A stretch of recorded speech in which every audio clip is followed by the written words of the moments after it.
নমস্কাৰ সকলোকে স্বাগতম জনাইছোঁ।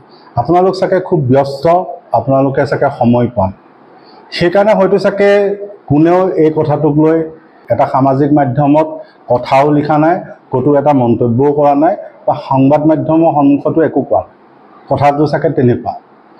এতিয়া আমি সেই ক্ষেত্ৰত কোনে কোৱা নাই সেই কথাটোৰ উত্তৰটো হ'ল, যিখিনি ভাল মানুহৰ কথা এতিয়া ঢোল কোবাই থকা হৈছে যে হিমন্ত বিশ্ব শৰ্মা, বিজেপি এই দুইটা খুব বেয়া বস্তু বা এই দুই শক্তিক আঁতৰাই ভাল মানুহক আনিব লাগে, ভাল শক্তিক আনিব লাগে।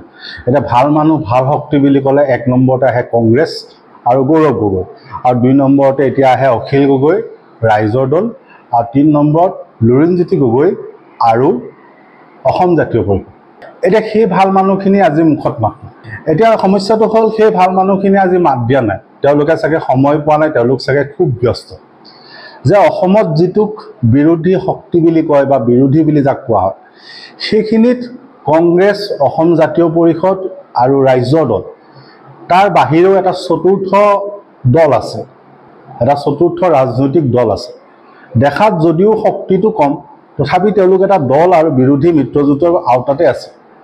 সেই দলটোৰ যিজন সভাপতি, তেওঁ এজন সাংসদ, ৰাজ্যসভাৰ সাংসদ হ'লেও তেওঁ সাংসদ, নামটো হ'ল অজিত কুমাৰ ভূঞা। এতিয়া অজিত কুমাৰ ভূঞা সেই বিশেষ দলটোৰ সভাপতি, আৰু আপোনালোকে সচৰাচৰ দেখা পায় যে বিৰোধীক যেতিয়াই মিত্ৰতাৰ প্ৰয়োজন হয় বা যেতিয়াই কংগ্ৰেছক, ৰাইজৰ দলক, অসম জাতীয় পৰিষদৰ মিত্ৰতাৰ প্ৰয়োজন হয়, তেতিয়া বিশেষকৈ কেইজনমান মানুহক অসমত চুচৰোৱা হয়, টানি অনা হয়। তাৰ ভিতৰত অন্যতম হ'ল হীৰেণ গোহাঁই আৰু অজিত ভূঞা। এই দুজন মানুহক ধৰি আনি সন্মুখত বহাই দিয়া হয় যে অসমত এতিয়া বিৰোধী মিত্ৰতা লাগে, বিৰোধী শক্তিশালী হ'ব লাগে, বিৰোধী একত্ৰিত হ'ব লাগে, বিজেপিক বিদায় দিব লাগে। এই কথাটো ক'ৰবাত আহিলেই এই দুইজন মানুহক সন্মুখলৈ আনে। এতিয়া সেই মানুহজন এজন ৰাজ্যসভাৰ সাংসদ আৰু লগতে এই দলটোৰ সভাপতি অজিত ভূঞা। দলটোৰ নাম হ'ল জাতীয় দল। এতিয়া দলটো সৰু হ'লেও, ই মাখি হ'লেও, পৰুৱা হ'লেও, ই এটা ৰাজনৈতিক দল আৰু ই বিৰোধী মিত্ৰজোঁটত আছে। আৰু সেই দলটোৰ সাধাৰণ সম্পাদকজনৰ নাম হ'ল প্ৰণৱজ্যোতি চেতিয়া। এতিয়া প্ৰণৱজ্যোতি চেতিয়া এজন ৰাজনীতিবিদ বুলি বাদ দিওঁ, এজন সমাজৰ লগত লাগি থকা মানুহ হিচাপেও যদি ধৰা যায়, তেতিয়াহ'লে আজিৰ দিনটোত অন্ততঃ এই মানুহখিনিয়ে মুখেৰে মাতটো দিব লাগিছে। প্ৰথম কাৰণটো হ'ল যে তেওঁ বিৰোধী মিত্ৰজোঁটত আছে, বিৰোধী মিত্ৰজোঁটৰ অন্যতম সদস্য। আৰু দ্বিতীয়তে যদি চাওঁ, তেতিয়াহ'লে সভাই সমিতিয়ে সামাজিক কাম কাজত সচৰাচৰ আমি দেখি থাকোঁ। আমি যিহেতু বাতৰিৰ পিছত ঘূৰি ফুৰোঁ, গতিকে আমি মানুহজনক দেখি থাকোঁ।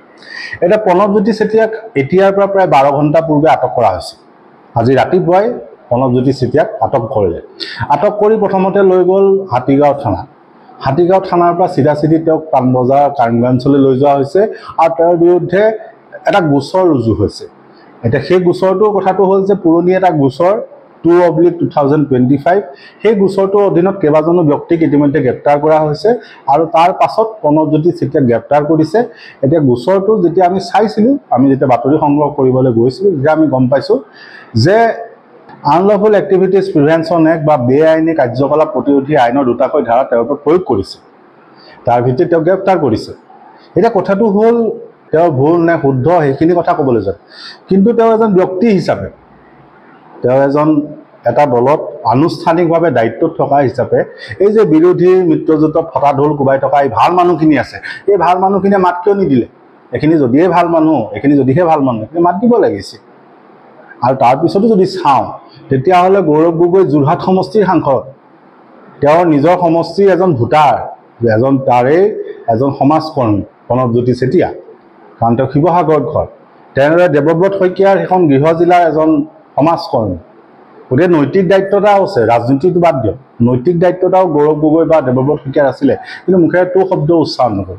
আৰু বাকী ৰাজনীতি হিচাপে যদি চাই, এইটো এটা ফটা ঢোল, এই বিৰোধী মিত্ৰজোঁটটো এটা ফটা ঢোল।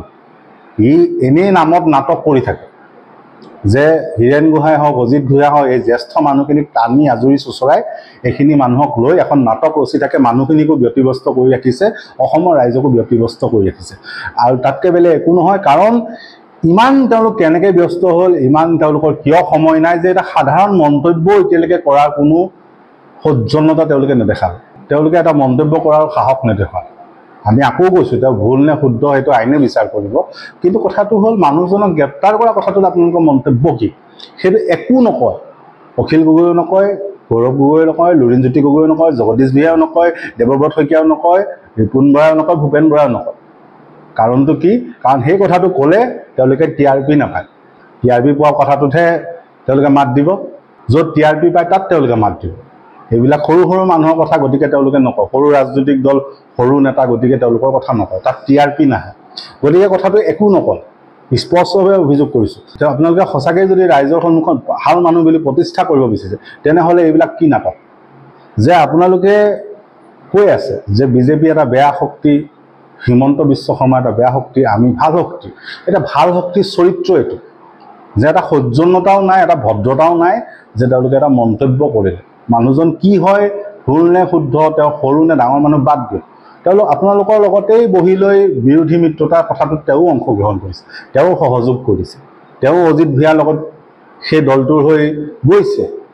গতিকে আজিৰ তাৰিখত চৰিত্ৰটো পোহৰলৈ আহিব, চৰিত্ৰটো নাঙঠ হ'ল, যে তেওঁলোকৰ নিজৰ মিত্ৰজোঁটৰ মাজৰ এজন সদস্যৰ বিপদত যদি তেওঁলোকে নামাতে, বা তেওঁৰ যদি কিবা এটা গোচৰত মাত নামাতে, তেতিয়া অসমৰ ৰাইজৰ হৈ ভৱিষ্যতে যে ক্ষমতা পালে মাত দিব, সেইটো কিবা গেৰাণ্টি আছেনে?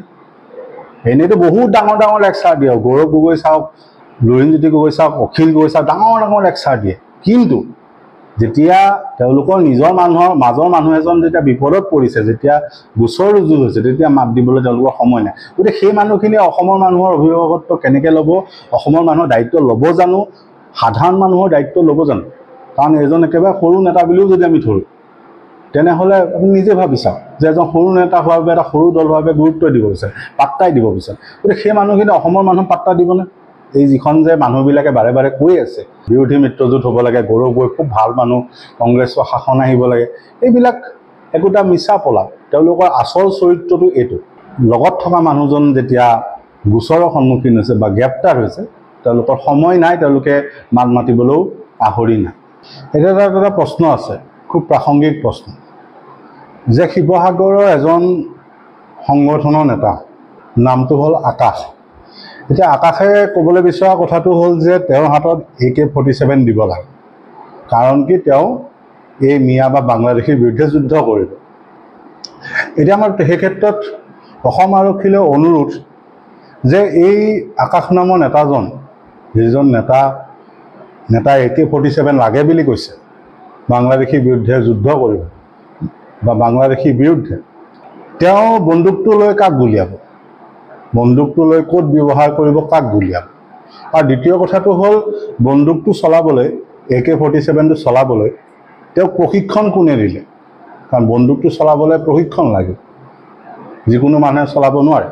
গতিকে বন্দুক চলাবলৈ তেওঁ কোনে প্ৰশিক্ষণ দিলে, সেই কথাটো আৰক্ষীয়ে অনুসন্ধান কৰক। কাৰণ তেওঁৰ শিৱসাগৰত ঘৰ, অসম নাগালেণ্ড সীমান্তত তেওঁৰ ঘৰ।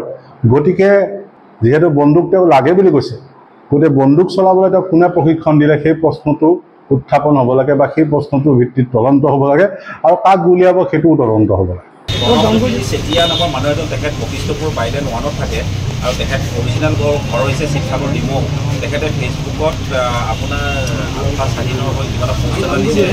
সেই পোষ্টটো দিয়াৰ কাৰণে তেখেতক আপোনাৰ আমাৰ ক্ৰাইম ব্ৰাঞ্চত এটা কেছ ৰুজু হৈছে, সেইটো হৈছে 02/25। সেই কেছটোতে তেখেতক আটক কৰা হৈছে। সেই কেছটো তেখেতক এৰেষ্ট কৰি ফৰৱাৰ্ড কৰা হ'ব, তেখেতক কাষ্টডিত ৰখা যাব। কিবা পাইছে নেকি আৰু আলফা স্বাধীনৰ লগত কিবা ভিডিঅ'? এতিয়া কথাটো হৈছে কি, পোষ্টটো তেখেতে নিজেই দিছে, যিটো পোষ্টটো ফেচবুকত উপলব্ধ হৈ আছিলে। এতিয়া সেইটোৰ ওপৰতে ভিত্তি কৰি এৰেষ্ট কৰা হৈছে, আৰু এৰেষ্ট কৰি বাকী আমি সোধপোছ ইত্যাদি এতিয়া অব্যাহত ৰাখিছোঁ। কোৰ্টত প্ৰডিউচ কৰাৰ পাছত অনাৰ পাছত পুনৰ সোধপোছ হ'ব, তাৰপাছত দেখা যাব তেখেতৰ কি ধৰণৰ লিংক আছে, বা তেখেতৰ কি কাৰণে বস্তু দিব লগা হ'ব। সেইটো আমি তদন্তত ওলাব। এতিয়া সদ্যহতে পোষ্টটো দিয়াৰ কাৰণে তেখেতক উঠাই লৈ অহা হৈছে। বাকীখিনি আমি তদন্তত উলিয়াম যে তেখেতে কিহৰ কাৰণে বস্তু দিব লগা হ'ল, নে আলফাৰ লগত তেখেতৰ কিবা লিংক আছে। এই যিটো 02/2025 নম্বৰৰ গোচৰ আছে, এই গোচৰটোত আৰু কোনোবা মানুহ এৰেষ্ট হৈছে নেকি ইয়াৰ আগতে? সেইটো আপোনাৰ মই জনাত হৈছে, এই মানে সেইটোত মানে আলফাৰ লগত লিংক থকা 2-4জন মানুহক এৰেষ্ট কৰা হৈছে, আৰু এতিয়া সদ্যহতে এখেতক এই কেছটোত জড়িত পোৱা গৈছে।